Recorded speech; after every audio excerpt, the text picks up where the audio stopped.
جدل كبير جدا في الشارع الرياضي عن مبادئ النادي الاهلي، وفي حلقة النهاردة هنحسم الجدل وهنقول هل النادي الاهلي خان مبادئه وتخلى عنها ولا ايه الحدوته؟ مبادئ الاهلي وقصه امام عاشور، والنادي الاهلي بيحسم اولى الصفقات الصيفيه بضم امام عاشور من ميتلاند الدنماركي لاعب الزمالك غريم النادي الاهلي. اللاعب جاي من ميتلاند الدنماركي بعقد 5 سنوات، ولينا اكيد طبعا لقاء تاني هنتكلم فيه عن تفاصيل الصفقه ككل. المهم خلينا ناخد الامور ببساطه ونبداها واحده واحده من الاول.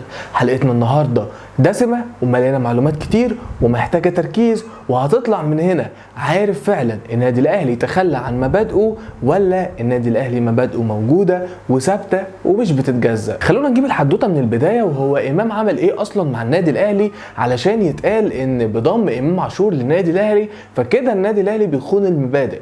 هو امام عمل ايه؟ ده اول سؤال لازم نجاوب عنه. الحدوته بدات من سنه 2019 واحتفال امام عاشور مع جمهور نادي الزمالك ببطوله كاس مصر قدام النادي الاهلي بهتافات مسيئه للنادي الاهلي، وتحديدا هتافات مسيئه لصالح سليم وعيلته. وبعد شهور نفس الهتافات ونفس الاحتفالات بس بغرف خلع الملابس بعد مباراه كانت ما بين شباب الاهلي وشباب الزمالك، امام عاشور بيحتفل مع الشباب بنفس الهتافات. وبعدها في 2020 امام عاشور بيتعدى على وليد سليمان الاسطوره الاهلاويه بعد مباراه السوبر سنه 2020. طبعا هنا بقى لما النادي الاهلي يتعاقد دلوقتي مع امام عاشور، شفنا كل الناس بتقول لك كده ده في اخلال بمبادئ النادي الاهلي انك تتعاقد مع لاعب زي ده بعد كل الاهانات دي. خلينا نقول اول حاجه ان اللاعب اخطا، وهو مش لاعب في صفوفك ولا كان مرتبط بيك لا من قريب ولا من بعيد، يعني لا كان موجود معاك في الناشئين ولا لعب لك قبل كده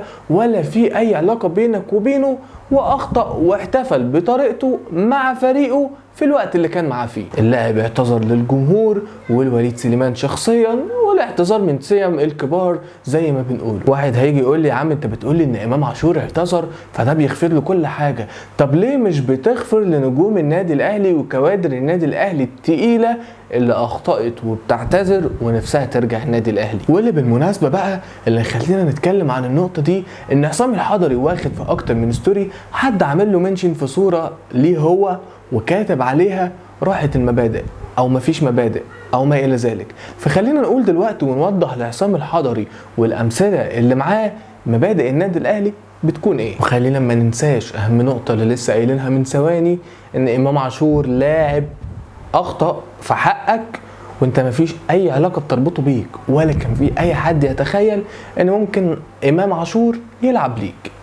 تعال ناخدها واحده واحده ونتعمق كده. الناس اللي النادي الاهلي او اللعيبه او الرموز او الكوادر اللي النادي الاهلي قطع علاقته معاهم وطلعهم بره النادي تماما وبره حساباته كان بسبب ايه وعشان ايه؟ وهنبدأ بأولهم عصام الحضري صاحب الستوري اللي قلنا عليه. صحينا الصبح على خبر هروب عصام الحضري لنادي في سويسرا، رغم ان النادي الاهلي كان معترض على الصفقة لضعف المقابل المادي. المهم عصام الحضري بعد هروبه بيرجع والدنيا بتتلطف وبتبدأ الدنيا تقول يا مسهل من تاني، ولكن عصام الحضري بيهرب مرة تانية بعد ما النادي الاهلي كان حوله للتحقيق بعد هروبه المرة الاولانية.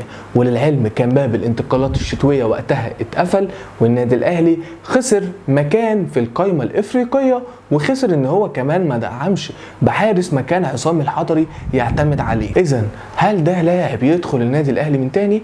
هنا مبادئ النادي الاهلي بتحكم بقى. وخلينا نرجع لاخر شخص او اخر رمز كان الفترة الاخيرة حصل معاه مشاكل وبعد عن النادي الاهلي، وهو عصام عاشور اللي وافق على الاعتزال، والنادي الاهلي هيقدره ماديا واكاديميا. المهم النادي الاهلي كان وقتها وجه حسام عاشور عشان يتواصل مع مكتب تركي آل الشيخ اللي كان رئيس شرفي للنادي الاهلي في وقتها، واللي كان هينظم ليه مباراه اعتزاله.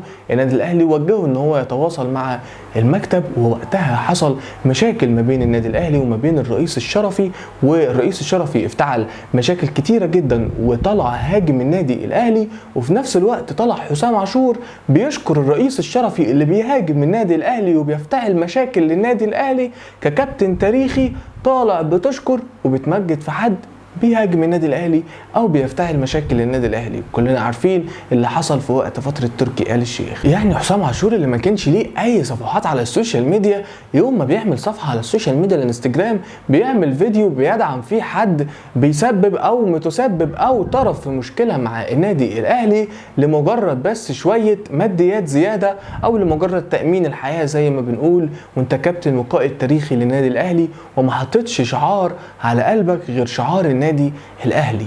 فهنا الخلاصه ان حسام عاشور فضل الماديات على النادي الاهلي وهو مع النادي الاهلي. خلي بالك كل الامثله وهم مع النادي الاهلي وبتربطهم علاقه قويه بالنادي الاهلي، ما هماش بره النادي الاهلي، ما فيش رابط ما بينهم وما بين النادي الاهلي. طب نرجع لرمضان صبحي ابن النادي الاهلي اللي النادي الاهلي كان باعه لستوك سيتي بعد فتره احتراف فشل ذريع لرمضان صبحي. رجعه النادي الاهلي في 2019، لمعه ورجعه من الاصابه وعالجه وخلاه نجم من جديد وخلاه يظهر بشكل كويس مع منتخب مصر الاولمبي. يعمل ايه بقى رمضان صبحي؟ يخفي عرض بيراميدز على النادي الاهلي، ياخد المقابل المادي، يصور اعلان كمان رحيله عن النادي الاهلي، ويفضل يماطل مع النادي الاهلي لحد ما النادي الاهلي بيقدر يخلصه وبيقول له احنا خلصناك.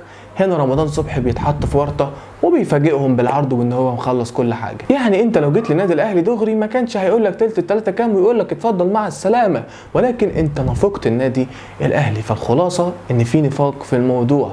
ابن من ابناء النادي الاهلي اخطا في النادي الاهلي. هنا دي مبادئ النادي الاهلي ان هو ما يدخلش تاني.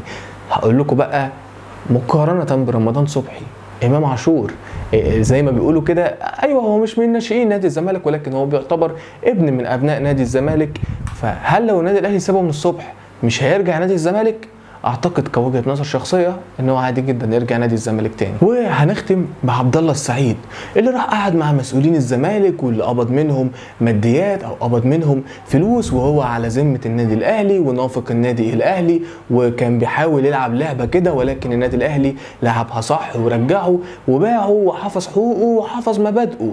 مش بعد ما رجعه قال لك لا العب بيه واستفيد بيه. ما هو دلوقتي يقول لك ده احنا بنستفيد بامام عاشور، كان زيها نستفيد عبد الله السعيد، ولكن عبد الله السعيد اخل بمبادئك فانت ما تقدرش تستنى عليه. لو النادي الاهلي كان مبادئه بتتجزأ كان استنى على عبد الله السعيد، مع العلم ان هم نفس الاداره، يعني نفس الاداره موجوده وقت عبد الله السعيد هي اللي موجوده حاليا، فكانت ممكن تبقى على عبد الله السعيد. ولكن زي ما بنقول هنا مبادئ النادي الاهلي بتظهر. الاهلي تجاوز عن هروب ابراهيم سعيد ومحمد فاروق وقبل اعتذارهم لما قدموه بشكل لائق، زي ما كان قبل اعتذار عصام الحضري اما رجع قبل ما يهرب تاني وقدمهم للمحاكمه او لان هم يعني انتوا عملتوا كده ليه. فالنادي الاهلي مش غليظ على ابنائه، والنادي الاهلي ماشي بمبادئ وقواعد، احترمتها اهلا بيك، ما احترمتهاش اتفضل. جمهور النادي الزمالك عمره ما اعترف بالمبادئ، فانت دلوقتي لو سبت امام عاشور مش هيجي يقول لك انت كده عندك مبادئ، هو مش معترف بيها اصلا، هو بس بيلعب عليها لان الصفقه ضربه قويه لنادي الزمالك والجمهور الزمالك، بانك بتاخد من وجهه نظري القلب النابض لنادي الزمالك اللي لو كان رجع ليهم كان فوقهم جامد جدا.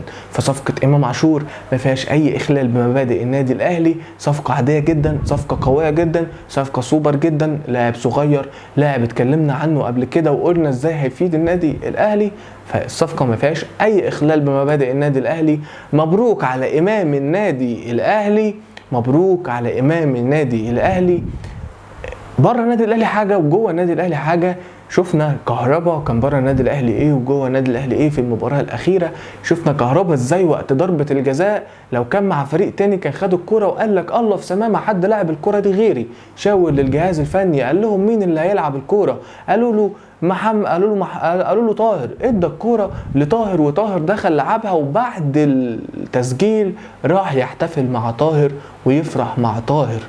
لو كان حتى سابها مع فريق تاني كان بعد التسجيل ما راحش احتفل ولا فرح لزميله ولا فرح لهدف لفريقه. فاللقطه دي اللي هي لسه اول امبارح بتبين لك قد ايه النادي الاهلي منظومه بتغير ومنظومه ماشيه بشكل سليم. وامام عاشور حتى وان كانت الناس بتقول لك هو ما كانش منتظم او ملتزم بره النادي الاهلي، لا جوه النادي الاهلي هيلتزم واكيد حصل اعداد كتير معاه.